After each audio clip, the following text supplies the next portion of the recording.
নমস্কার, আমি শ্রাবণী। আমি আবার চলে এসেছি আজকের বিষয় নিয়ে আলোচনা করতে। আজকে আবারও আমাদের প্রাণের প্রিয় জেবাদি ভাই দেয়া বিষয়। জেবাদি ভাই খুব সুন্দর সুন্দর বিষয় দেন, ভীষণ যুক্তিসঙ্গতপূর্ণ এবং ভীষণ কি আমরা না আমাদের যে কোনো পরিস্থিতির সাথে যে চলি, জীবনে চলার পথে যে কোনো পরিস্থিতির সম্মুখীন হই, সেই ধরনের বিষয় দেন যাতে আমরা প্রাণ খুলে আলোচনা করতে পারি। তবে অবশ্যই যেমন আমাদের হ্যাশট্যাগ আমরা সকলের প্রত্যেকের মধ্যে আলোচনার রকম ফেরও থাকে, আবার অনেক সময় মনের অনেক কথা এক হয়ে আমরা বলি। তো প্রত্যেককে অনুরোধ করব অবশ্যই আজকে কবিতাটা দেখতে। কবিতা আজকে অসাধারণ বলেছে কবিতাকে। এজন্য আবারও অন ক্যামেরা অসংখ্য ধন্যবাদ। খুব সুন্দর বলেছে কবিতা। এমনি প্রত্যেক দিন খুব সুন্দর বলে, প্রত্যেক দিনই ও খুব সুন্দর গুছিয়ে বলে, যদি বা ওর খুব তাড়াতাড়ি না থাকে। এটা যেটা বুঝি, ওর যদি কোথাও বেরোবার থাকে বা খুব রাত্রির হয়ে গেছে হয়তো, তখন ও আর এনার্জিটা পায় না বলতে সেভাবে, কিন্তু ও না হলে অসাধারণ আলোচনা করে সব সময়। আর আজকের আলোচনা না সেই আমি মুগ্ধ, সত্যি কবিতা, আমি আজকে মুগ্ধ তোমার আলোচনায়। ভীষণই সুন্দর। ও আমাদের খুব প্রিয় একজন কবিতা, আমাদের হ্যাশট্যাগ আমরা সকলের কাছেই ও খুব প্রিয়। আর আমার মনে হয়, আমি জানি না, আমার মনে হয় হয়তো আমাদের থেকেও একটু হলেও ছোট হয়তো বয়সে। খুব ভালো মেয়ে এবং ভীষণ লড়ছে মানুষ না। আমি ভীষণ এই ধরনের মানুষদের সেই বলে না হ্যাটস অফ, সেই রকম কবিতাকে আমি এই সাহসটা দেখি। যেমন মধু মিষ্টি তো আছেই, আর কবিতার মধ্যে আমি ভীষণ সাহসটা দেখতে পাই, ওর চোখে মুখে প্রকাশ পায়। আমি কিন্তু ওকে চিনি না, একদমই কোনো দিনও সামনাসামনি পরিচিত নই, কিন্তু ওর কথায় বার্তায়, ওর যতটুকুনি আমি ফোনের মাধ্যমে ওকে চিনেছি, আমি যদি ভুল হয়ে থাকি কবিতা অবশ্যই আমাকে ক্ষমা করে দিও। কিন্তু ভীষণ ভালো একটা মেয়ে। আমার ভীষণ ওর এই যে লড়াকু মনোভাবটাকে আমার ভীষণ ভালো লাগে। আমি বারবারই বলি আমরা শিখতে আসি, জানতে আসি। হ্যাঁ, আমি তো বিশেষ করে আমি প্রতিটা মুহূর্ত শিখতে চাই। আমার মনে হয় আমি যা জানি, আমি যা বুঝি, সেটা কিছুই না, সেটা একটা ওই ধুলোকণা আর কি, বালুকণা বলি না, সমুদ্রের তীরের একটা বালুকণা মাত্র আমি। পৃথিবীতে অনেক জ্ঞান আছে, অনেক কিছু আছে যা আমরা জানি না, বা আমরা সাদা চোখে সেটা বুঝতেই পারি না হয়তো। আমি রাস্তা দিয়ে হেঁটে চললেও আমার চারপাশে অনেক কিছু আছে যেটা আমার বোধগম্যের বাইরে, সেই রকমই। তো আমরা যা জানি না, এখন ইউটিউবে এসে অনেক কিছু দেখছি, আরও নতুন করে শিখছি। সত্যিই তো এটা জানতাম না যে আমাদের চিন্তা ভাবনার মধ্যেও যদি আমরা খারাপ আনি, তাহলেও কিন্তু আমাদের কর্মটা খারাপই হয়। কজ অ্যান্ড এফেক্ট সমানেই শিখিয়ে চলেছেন আমাদের প্রিয় দিদিভাই রঞ্জনা সেনগুপ্ত। আর আমি জেবাদি ভাইকেও আবারও অনেক অনেক অনেক ধন্যবাদ জানাবো, কারণ উনি কমেন্টের মাধ্যমে প্রতিটা মুহূর্তে আমাদের শিখিয়ে চলেছেন। যদিও বা ওনার চ্যানেল নেই, কিন্তু তবুও উনি প্রতিটা মুহূর্ত আমাদের কিন্তু শিখিয়ে চলেছেন।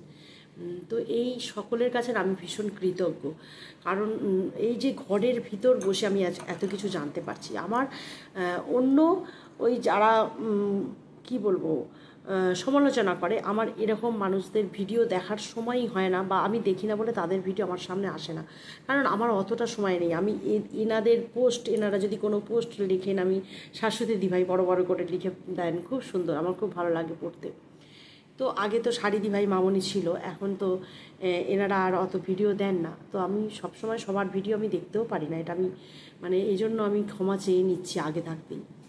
তো যাই হোক, আমি এতক্ষণ ধরে এত এক্সট্রা কথা বললাম, এবার আসল বিষয়ে আসি, সেটা হচ্ছে আশা, হোপ আশা। আমরা কি আমাদের চোখের সামনে দেখতে চাই, না এটা থাকে মনে? আমি বলবো মনে থাকে অবশ্যই। আশাটা তো আমরা মনের মধ্যে সঞ্চার করি। একটা আশা আমাদের মন থেকে তৈরি হয়। যে কোনো কিছু, যেমন যে কোনো কিছুই আমরা ভাবি যে এটা আমার হলে না ভালো হতো, এই যে আশা হলে না ভালো হতো। কিন্তু আমরা দেখতে চাই চোখের সামনে। এটা কবিতা বলল কিন্তু খুব সুন্দর, যে আমরা ইনস্ট্যান্ট রেজাল্ট দেখতে চাই, চোখের সামনে দেখতে চাই।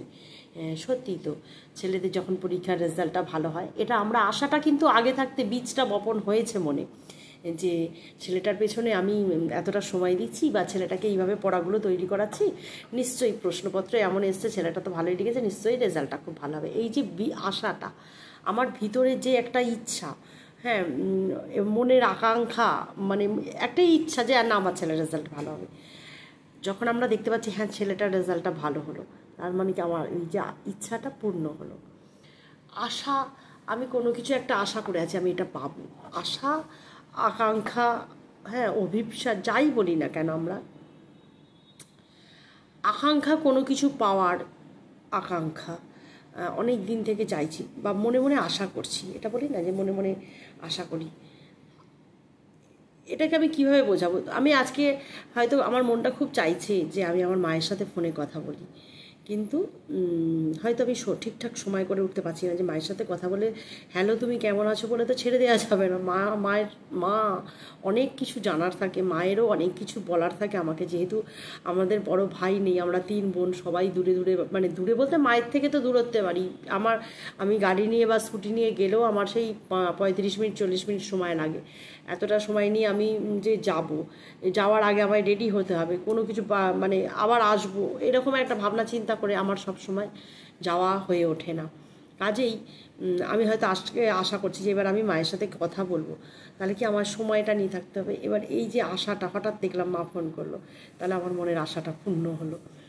এই যে আশাটা চোখের সামনে দেখতে পেলেও আমাদের কিন্তু ভালো লাগে, কিন্তু আশাটা আমাদের মনের মধ্যেই তৈরি হয়, তাই তো? এটা মনে হয় আমি বোঝাতে পারলাম যে একটু একটু করে যে কোনো কিছুর আশা যাই হোক, আমি যদি ভাবি যে আমার একটা বাড়ি তৈরি করব, এইটা একটা অনেক দিনের ইচ্ছা। আমি একটা ছোট্ট একদম আমার নিজস্ব কথা বলি, আমি তখন অনেক ছোট শ্যামনগরে থাকতাম।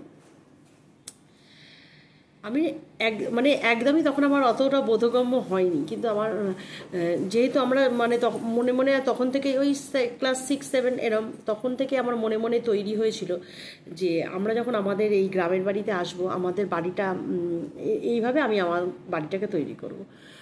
তো আমি না আঁকতাম ভীষণ, খাতায় আঁকতাম, একটু আদ্র, খুব যৎসামান্য আমি আঁকি, মানে এই যে ওটা কোনো ধরার মধ্যেই পড়ে না যে আমি একদম আপনি বসে থাকবেন আপনাকে এঁকে দেবো, এরকম নয়, মানে যৎসামান্য আমি আঁকাঝোঁকা একটু করতে পারি আর কি। তো সেই রকমই আমি না আমার বাড়িটা এরম পজিশানে হবে, আমার বাড়িটা আমি আঁকতাম, ওইটা আমার মনের মধ্যে আমার একটা আশা ছিল যে না আমরা যখন দেশে যাব তখন আমাদের দেশের মানে আমাদের ঘর বাড়ি এরকমভাবে তৈরি হবে। তো ঈশ্বরের কৃপায় সেই আশা আমার এত দিন, আজকে আমার 44 বছর বয়স, আমার আজকে এসে এই আশাটা পূর্ণ হয়েছে। মানে ওইভাবেই বাড়িটাকে আমি বানিয়েছি আর কি। তো যাই হোক, এটা যে এই যে বলছি সুপ্ত একটা আশা, আর ওই যে আমি না এটা বলি মনের যে আশা ইচ্ছা যাই বলি না কেন, এগুলোকে আমি ভাগ করে হয়তো বেশি কোনো কিছুর আকাঙ্ক্ষা, এটা হয়তো আলাদা জিনিস, আশাটা আলাদা জিনিস, ইচ্ছা একটা, যে আমি সব কিছুটাকেও যদি এক করে থাকি যে এই যে আমার ছোট্ট থেকে সেই ইচ্ছাটা বা আশাটা এত দিনে আমার পূরণ হলো, আমি এত দিনে কিন্তু চোখের সামনে দেখতে পেলাম জিনিসটা।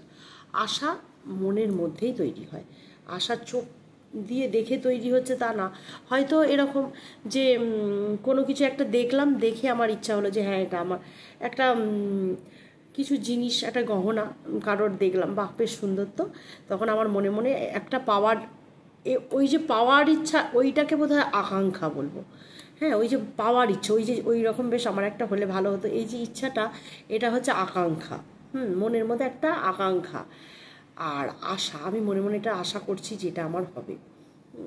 যেমন আমি কথার কথা বলি, এটা খুব বড় সত্যি কথা, আমরা যারা প্রত্যেকেই আমরা যে কোনো কাজকর্মই করি না কেন তার একটা ফলস্বরূপ, আমার এই বিজনেসটা নিয়েই আমি যদি বলি যে আমি যখন একদম প্রথম বিজনেসটাতে আমি টাকা ঢালছি, মানে কাঁচা মাল আমায় তো কিনে জোগাড় করতে হবে, তবে তো আমি বিজনেসটা চালু করতে পারবো। তো যখন আমি টাকাটা ঢালছি তখন তো একটা আশা নিয়েই টাকা ঢালছি যে আমার বিজনেসে আমি এই টাকাটা ইনভেস্ট করছি, এর পরিবর্তে আমি এই টাকাটা পাবো বলে, তাই তো? এটা আমার মনের আশা। তাহলে আমার মনে মনে কিন্তু এটা তৈরি হলো, মনে মনে অবশ্যই। আর আমি রেজাল্টটা যখন পাচ্ছি তখন আমার চোখের সামনে আমি মানে পূর্ণ হচ্ছে, আশাটা পূর্ণ হওয়ার পর আমি চোখের সামনে দেখতে পাচ্ছি, এই হচ্ছে ব্যাপার। তো আমার মনে হয় বোঝাতে পারলাম, অল্প হলেও কিছুটা হয়তো বলতে পারলাম। তো আবারও বলবো, সকলকে আবারও অনুরোধ করব, কবিতা খুব সুন্দর বলে দিয়েছে, প্রতিটা কথা পুঙ্খানুপুঙ্খ বলে দিয়েছে। ওরই লেজ ধরে আমিও চললাম, মানে ও আমাকে আর কি টেনে নিয়ে চললো, ওরই লেজ ধরে আমি এগোলাম আর কি। আমার বলতে কোনো দ্বিধা নেই, অসাধারণ আলোচনা করেছে আজকে। দিদিভাইটাও আমার শোনা হয়নি বা জানি না, আমি দেখিনি দিদিভাই দিয়েছে নাকি। এই যে আমি রেডি হয়ে বসেই বলছি, এবার আমি দোকানে দৌড়বো, এখন আমার ছাড়াও হবে না, হয়তো ছাড়বো আর একটু রাত্রে, আবার দোকান থেকে ফিরে এসে হয়তো ছাড়বো, তারপরে তো জানেন সাংসারিক সমস্ত কাজকর্মই থাকে। এই তো আমার জীবন, এরমভাবেই আমি আমার জীবনটাকে চালিয়ে নিয়ে চলেছি। তবুও একটা আশা আমার মনের মধ্যে রয়েছে, যে হ্যাঁ, এত কিছু করেও আমি যেন সত্যি আমাদের সংসারের ঊর্ধ্বে গিয়ে আমাদের জীবন, এটাও কবিতার কথা, মানে সংসারের ঊর্ধ্বে গিয়ে আমরা কিছু ভাবতেই পারবো না বলতে কি, আমরা চেষ্টা করি মাত্র যে ঠিক আছে চলো আজকে সংসারের কথা, কিন্তু একটা দিন কি পারবো? আমি সুস্থ মানুষ আছি, অথচ আমি বাড়িতে রান্না করব না, আমি স্বামী সন্তানকে খেতে দেবো না, এরম কি একটা দিনও পারবো না, এরম হতে পারবো না। আগে বাড়ির কথা চিন্তা করব, যে আমি রান্না করলে আমার বয়স্ক শাশুড়ি মা আছেন খাবেন, আমার সন্তান খেয়ে বেরোবেন অফিসে, আমার হাজব্যান্ড খেয়ে অফিসে বেরোবে, আগে এই সমস্ত সামলিয়ে তবে আমি বাইরের কথা চিন্তা করি। ঈশ্বর ঠাকুরও আমাদের বলে গেছেন যে এক হাতে সংসার ধরো, অন্য হাতে ঈশ্বরকে ধরো। তো সেইভাবেই চেষ্টা করে চলেছি যে নিজের সংসার সামলে যদি ঈশ্বরকে চিন্তা করতে পারি, ঈশ্বরের একটু হলেও ঈশ্বরের ভাবনাটাও যদি মনের মধ্যে রাখতে পারি সব সময়, তাহলেও হয়তো কিছুটা হলেও হয়তো কর্মটা ঠিক থাকবে। এটাই ভাবনা চিন্তা, আর কিছু না। তো আশা নিয়ে তো ছোট ছোট অনেক আশা, ছোট্ট আশা নিয়েই আমরা এগিয়ে চলি। আমাদের এগিয়ে চলার পথে আমাদের জীবনের এই মানে যে সংগ্রাম, আমরা প্রত্যেকের, আমাদের হ্যাশট্যাগ আমরা সকলের কেন, আদার্স যারা আছেন আশেপাশে আমাদের মতন মানুষ, সাধারণ মানুষ আছেন যারা, প্রত্যেকের জীবনেই সংগ্রাম আছে, তবুও কিন্তু আমরা এই ছোট্ট আশা নিয়েই কিন্তু আমরা বেঁচে আছি। সত্যিই তাই, সত্যি ভীষণ, মানে আশাই যদি না থাকলো তাহলে কি নির্বিকার চুপচাপ এরম হয় নাকি কখনো? কোনো কিছু হয় না, একটা আশা থাকে জীবনে। আশাই তো সত্যি, আশায় মরে চাষা আদে আশায় মরে চাষা, এটা একটা প্রবাদ বাক্য। হ্যাঁ, যে আশা। তবে আমি এখন এই এতটা জীবন কাটিয়েছেন, একটা সাধারণ জ্ঞান আমি খুব মানে বুঝি যে এইটা না, অতিরিক্ত কোনো কিছুতে আশা করতে নেই। আমি দেখেছি অতিরিক্ত, ধরুন কোথাও যাবার আশা, হ্যাঁ হয়তো খুবভাবে আমি যাবো, এই যে আশা অতিরিক্ত যদি হয়ে যায় না, তখনই একটা কিছু পণ্ড হয়ে যায়, এই হচ্ছে গণ্ডগোল।